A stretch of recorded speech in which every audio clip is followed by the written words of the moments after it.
L'actualité israélienne, c'est avec vous, Rina Bassiste, journaliste et analyste. Bonjour. Bonjour Elsa, Boker Tov. On va revenir sur cette semaine mouvementée, toutes ces déclarations de Donald Trump qui est passé de Israël n'existerait pas sans les États-Unis à hier qui parle d'un bon partenariat avec le Premier ministre israélien. Difficile de s'y retrouver, mais en tout cas sur l'état peut-être de cette relation au lendemain de la signature officielle du préaccord. Est-ce qu'il y a quelque chose, quand même une forme de rupture à nouveau entre les États-Unis et Israël ?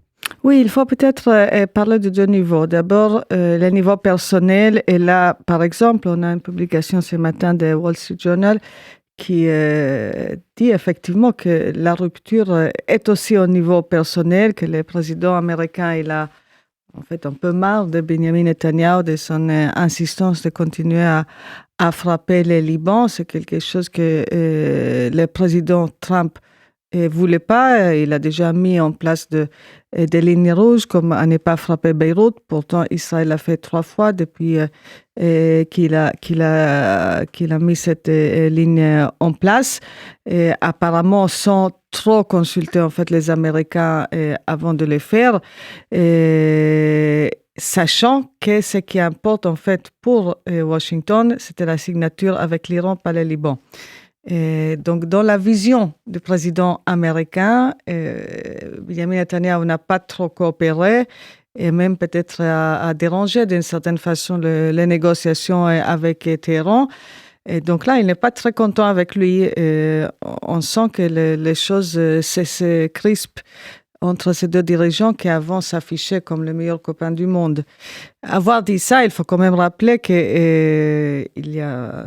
au début de son mandat, quand même, à la première visite de Benjamin Netanyahu à Washington, après la nomination pour la deuxième fois de Trump comme président américain.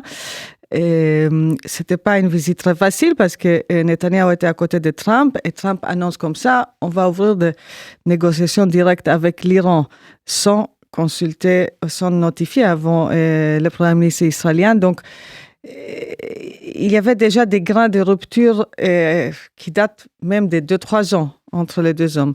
Ça, c'est niveau personnel. Après, niveau entre les deux États, oui, il y a beaucoup d'inquiétudes en Israël parce que comment on va faire avec les Hezbollah? Est-ce que vraiment Israël sera forcé à arrêter toute son campagne militaire avant justement qu'on arrive à un accord avec le gouvernement libanais? Il faut rappeler que normalement, la semaine prochaine, il devrait être encore une rencontre entre les deux ambassadeurs israéliens et libanais à Washington, justement pour discuter tous ces points. Justement, Donald Trump qui dit sur le front libanais « Je souhaite qu'Israël puisse se défendre, mais avec discernement ». Aujourd'hui, Benjamin Netanyahou est prêt à aller au-delà des lignes franchies définies par le président américain. Il y a une nécessité vitale pour Israël aujourd'hui à continuer à frapper le Hezbollah. Ça va pas être évident pour Israël parce que, comme on a dit tout à l'heure, Israël a déjà franchi les lignes rouges du président américain au moins 3 fois. Et là, il y aura une grande pression côté Washington sur Jérusalem d'arrêter complètement les frappes. On peut dire peut-être que la balle maintenant se trouve chez les Iraniens. Est-ce que les Iraniens ils vont mettre assez de pression sur Hezbollah pour arrêter toute frappe contre Israël, pour qu'il n'y aura pas, je ne veux pas dire des excuses, mais une raison pour Israël à riposter? C'est ça la grande question. Après, il faut aussi souligner que pour le but d'Israël n'est pas juste d'arrêter les frappes de la part de Hezbollah, d'arrêter les drones ou d'arrêter les tirs des missiles. Le but d'Israël est désarmer Hezbollah. C'est quelque chose de beaucoup plus conséquent, beaucoup plus compliqué que juste un cessez-le-feu. Et là, entre justement les négociations entre les deux pays et la question combien d'efforts, combien d'argent aussi, la communauté internationale sera prête à mettre sur la table pour aider l'armée libanaise à prendre cette mission extrêmement difficile de désarmer ce groupe terroriste.